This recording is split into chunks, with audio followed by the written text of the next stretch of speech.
It's another Manly Monday, and this Manly Monday, yes, we are talking about how men talk themselves into misery. Now, this doesn't mean women don't do it too.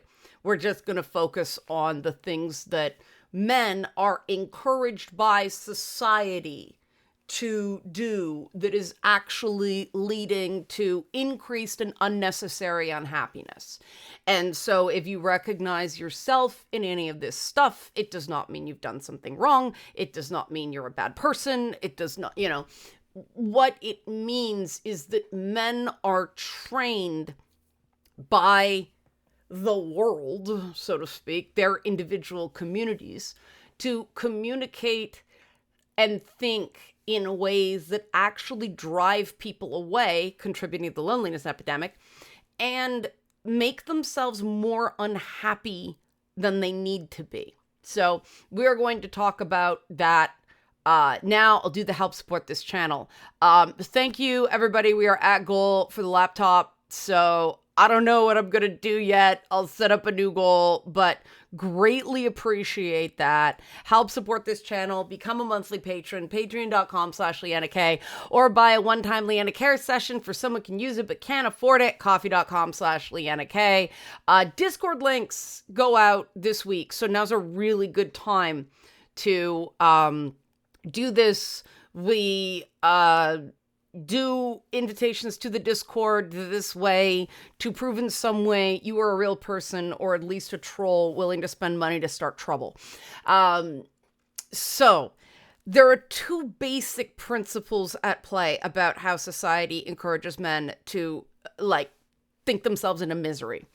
And one is social comparisons.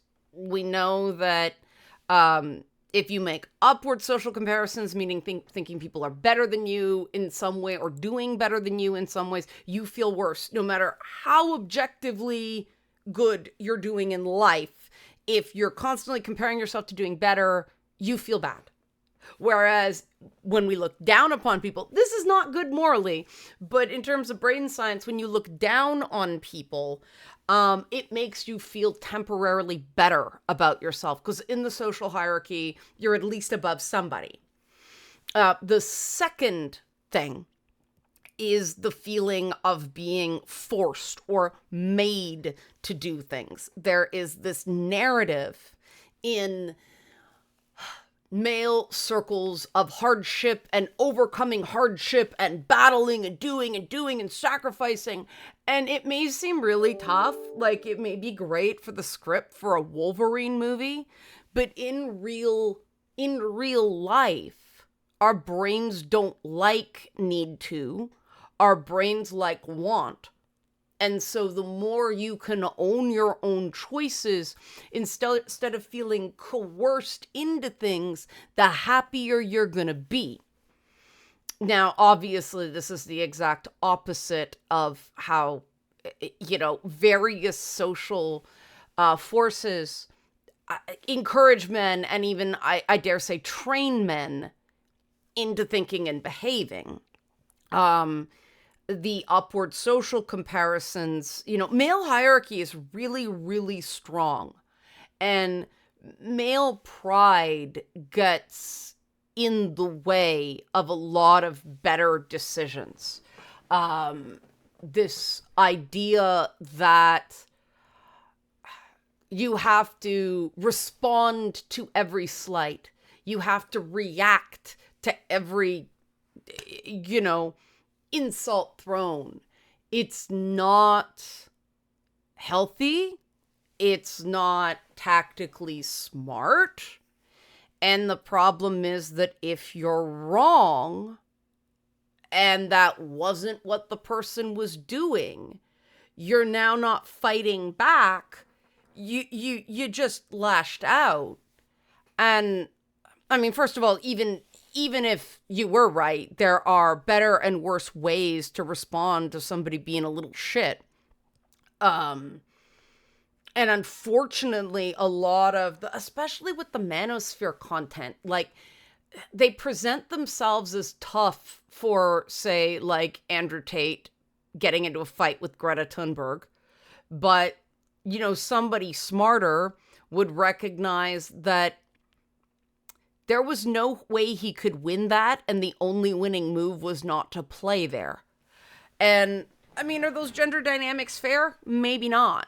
But, if he really was the altogether guru that he claims to be, he's very clearly not. But he would have known, like, just let her make her stupid dig. Don't respond, because if you win that slap fight, you're picking on a girl. Again, I did not say it was fair. But if you don't, you got beat by a girl.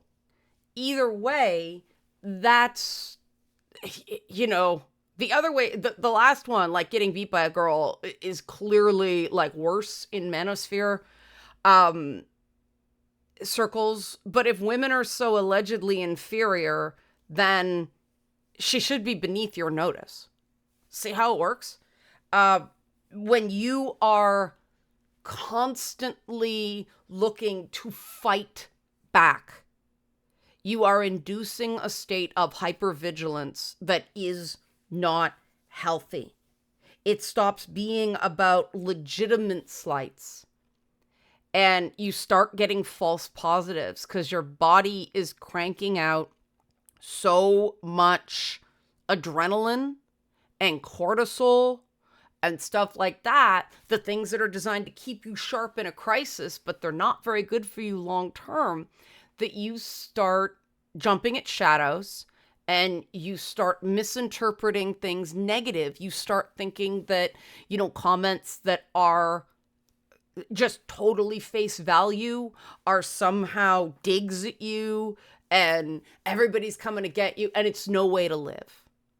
Because nobody wants to be around a person who's constantly fighting with people. For one, regulated people are exhausted by constant conflict. And I know that it's the fight thing, like that's everything. We're going to fight, right? Politics is all about that. And I'm so bloody sick of it because I don't want fighters in government right now. I want problem solvers. I want people who can actually come up with meaningful and workable solutions to the very big global problems that are affecting all of us now. I want people who get solutions, not people who just fight to the sake of fight, right? I want bloodhounds, or I want cats, problem solvers. Cats are great problem solvers. I don't just want some damn attack dog that just fights for the sake of fighting and doesn't know what to do if they don't fight. It is much better, both for your long-term success and for your own personal mental health, to look at something and first of all, learn to block. For God's sakes, learn to block, guys. Like, blocking isn't, I'm going to punch you in the face because I think you were punching me. No, block is just, boom, no, not getting through. Boom, not getting through. Like, that is going to get you much better ahead in the long run than having to jump at every perceived slight and fight and rage and scream and diarrhea of the keyboard. And what does that look like in a conversation? A block is, okay, you're really upset. What are you looking for here? Like, what's it going to take? And you don't have to give it to them. You're just seeing if somebody actually has a point. Or just something like, I understand you're upset. And you usually get, I'm not upset. Because, yeah. And yeah, that's a bit of a tactic.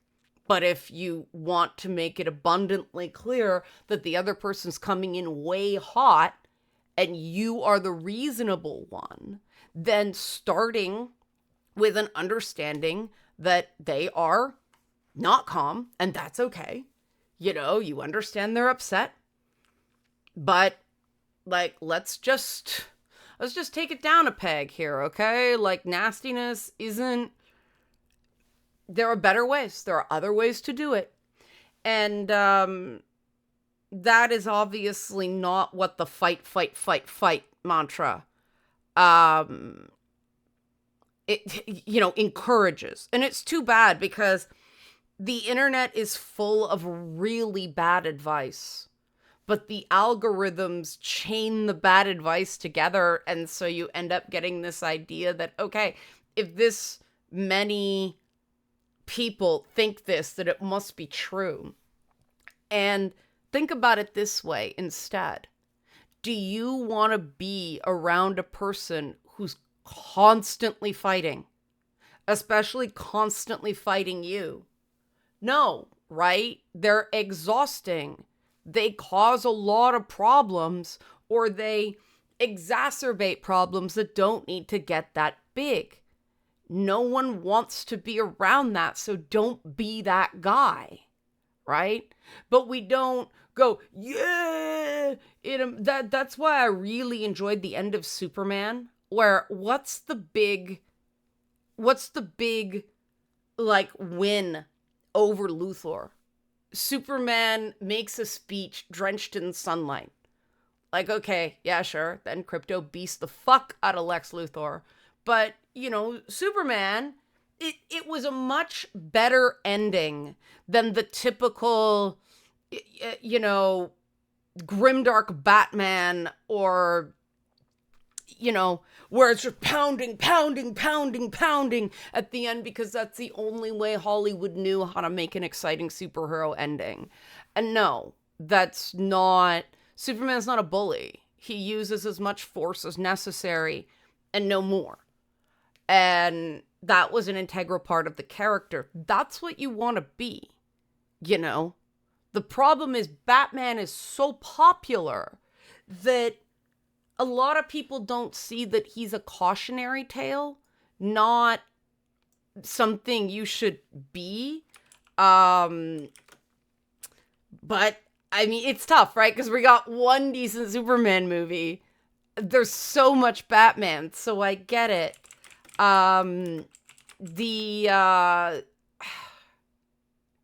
It takes a bit to change these attitudes. So I'm not claiming it's going to be easy, but I am going to give you some tips to start. Like that example of, would you want to be around someone who was fighting with everybody, right? No, then don't be the person that fights with everybody. And that doesn't mean you have to be a doormat. If you think someone is a bad person or coming at you in bad faith or anything like that, just engaging with that person is trying to fight with a pig. You're only going to get down in the muck, and the pig likes it. And I am aware that I do that every so often. I'm not proud of it. It's just, sometimes it gets the better of me. This is what I'm saying. I get you. It's really hard to have the impulse control here. But it is better off in the long run. So when you do slip, then people recognize that is out of character, as opposed to you doing something every day. When you are constantly fighting, when you are constantly raging against the world, when you are constantly that guy, you are less persuasive when you really do have a reason to be upset. And I see so many guys out there, even a simple argument about video games, right? By argument, I mean, there's different sides. These are things that in a less pressured world would be, well, that's an interesting position. I think this. And well, I think this. And let's get together and come up with a solution that sort of works for the maximum number of people. Instead of it being explosion, you are killing, you are this, you are bad, you are... the feelings are very real. But to a bystander who knows nothing about this stuff and thinks it's just about video games, it seems absurd and they can't take it seriously. And I know that's going to upset some people watching it, but it is just true. Like, since people understand games as complex toys, they don't understand the community and all that stuff surrounding it. That's not a great way to be seen as persuasive. And this is when we get into the other stuff of sort of the stories, the made me, you're making me, I'm forced to do this, again, this is, I'm fighting back, when really you're not. When you go through life constantly feeling like you're forced, when there's no place you feel like you have meaningful choices, you're going to be depressed. It's going to feel awful. Or human beings need a certain amount of something in our life beyond merely existing. And the times are really tough right now. And yeah, a lot of us don't have a ton of options. And we're doing the best with the limited resources that we all have. And because of that, it's very important to really own the choices you do make. Okay, somebody does something and you think it does warrant a response. You can't just ignore this one, or at least not respond.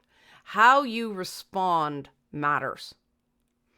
And if you go out there name calling and slinging mud and going after someone's business and like all the really down in the dirt, dirty shit that would really upset you if somebody did it to you, that's a choice.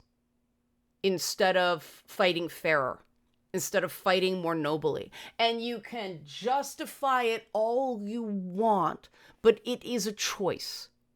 When you keep something from someone, instead of having the conversation when something's small, and, you know, men do this to women all the time. I hear men do this to other men all the time. They carry these burdens alone because they assume that the other person is just going to get so upset to hear it. Well, okay, if it's an upsetting thing, they're going to be upset. But maybe it's better to tell them sooner when it's small, instead of letting it go on and letting it go on and letting it go on until it's so huge that there's very little to be done. That person's going to be more upset. And, you know, men's tendency to shoulder this stuff alone is, it is going to isolate you from people. It is going to make you feel alone and like you have no support. And it can feel very vulnerable. And yes, people can betray you. Welcome to Fucktober. I'm right there. But how you respond to that, trust me, people do see it. The very fact that you keep your head up and stay, you know, you fight fair. The person you're fighting is not going to claim it's fair no matter what you do. Their opinion is worthless to you, okay? If somebody's being a bully, they're not going to one day say, you're right, I'm a huge bully. All that stuff I said about you was not true. They've deluded themselves, right? Governments in a political party that you don't like, they're not going to suddenly see the light. I know we see that in certain media. In real life, it is exceptionally rare. That's why it's the big moment in media. And if you're expecting real life to look like that, well, it's going to be incredibly disappointing. I mean, even most biopics collapse 15 years of civil rights work into a 3-hour film. And 3 hours feels very, very different than 15 years.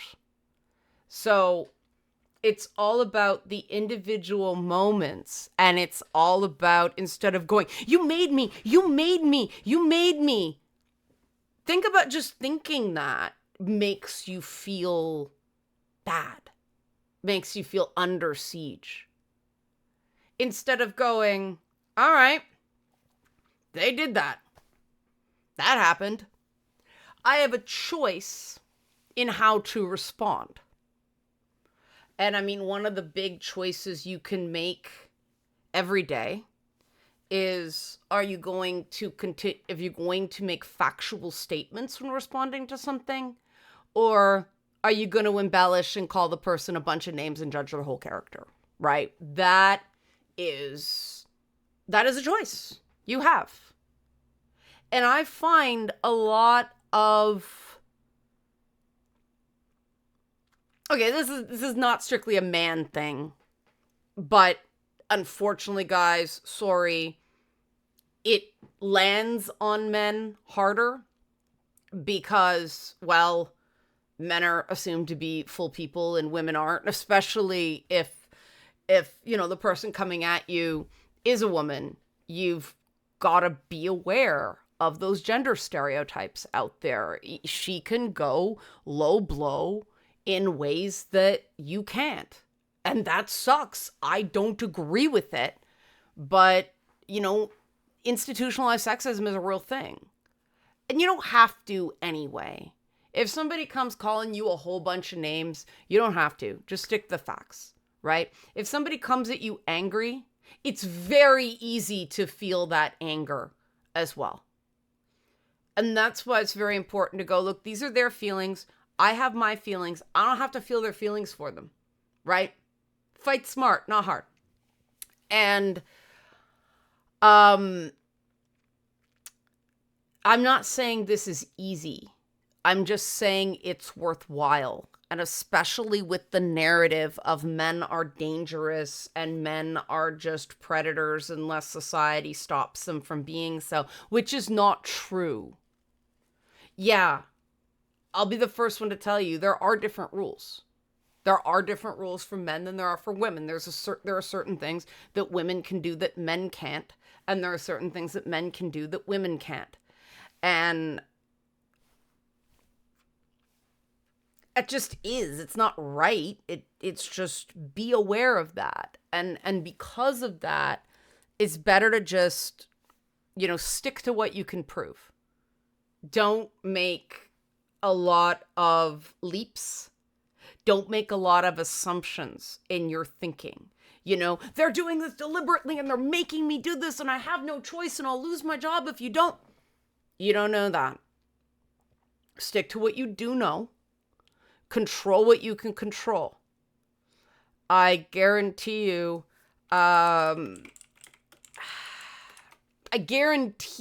it will be hard at first and you will make mistakes at first. But over time, not talking yourself into misery is invaluable. And I apologize about the typing in between this video. I'm going back and forth with my mortgage broker right now. It's sort of, yeah. Anyway, yeah. Anytime you can avoid saying, I have no choice, I must stop when you find yourself thinking that way. 'Cause no, you don't have to call someone that name. You don't have to be as nasty as they are. You don't. You absolutely don't. No one made you. You may have to respond, but there are different ways to do it. And you don't have to fight fire with fire. But that internal monologue of thinking you're being forced is going to be harder. It's going to make it harder to make better decisions. Because when you're under siege, your brain pumps out those stress hormones, and those are designed for quick action, not clear thinking. So there's some tricks you can do. First of all, like I said, the minute you catch yourself thinking they're making me do this, stop. It's not true. Name the facts of what they did. Ask yourself why you think it is imperative to respond in this particular way. And then ask yourself, what's another way to do this? And that's why I like the Batman Superman comparison, because what would Batman do is different than what would Superman do, right? What would Deadpool do? What would Spider-Man do? You know, you'll see that there's different ways to respond to the exact same problem. No one's making you respond in a specific way. Now, if you have PTSD and you get triggered, we are not ourselves when that happens. And if you think you might have a trauma condition, please see a professional, get diagnosed, and get some help dealing with your triggers, because it is invaluable to understand what it feels like when you're triggered and why you have that reaction that people will. You don't feel scary, you feel terrified. But, men, they get called scary at a much lower threshold than women, right? And I say this as a woman who's been accused of every terrible thing a human being could possibly be accused of. But I do still recognize that in the idea of being scary, even though I've been accused of it, I understand that, I know how shitty it feels, but I also understand that men are judged by this at a lower bar. So if you think that your reactions are being driven by trauma, and the people who have gone off on me in comments, I believe many of you do have a trauma condition and you deserve better than your day-to-day experience. And I can't do anything about it from here, and I do know I have seen some really good people go off and have reactions that make them look crappy. I've seen friends of mine react to people based on, that was their first encounter with them. And I feel awful because I know that person's not that person, but I understand from the friend's position, like, yeah, that was their first encounter with them, and it was them at possibly their worst. It is your responsibility to get that treated and to do the work. And a lot of the work, I'll tell you, is just exactly that. Feeling less forced, feeling less coerced. Because a loss of control is at the root of trauma responses. So even if you can't get in to see somebody right now, even if, there's a long waiting list or you don't have the money, you can start here and go, really question, they make me, they're making me, you made me. No one makes you feel anything. Your feelings in response to what someone says or does are absolutely valid. But 3 people can hear the same thing and not feel the same thing in response, right? You're all individuals. Your feelings matter. Feelings are always valid. Reactions, not necessarily so much. So really stop and examine those made me. And start going, what are my choices? I know it's very powerful for me to go, look, people are real shitty to me. I have choices about how I respond. And sometimes I make a choice that other people don't agree with.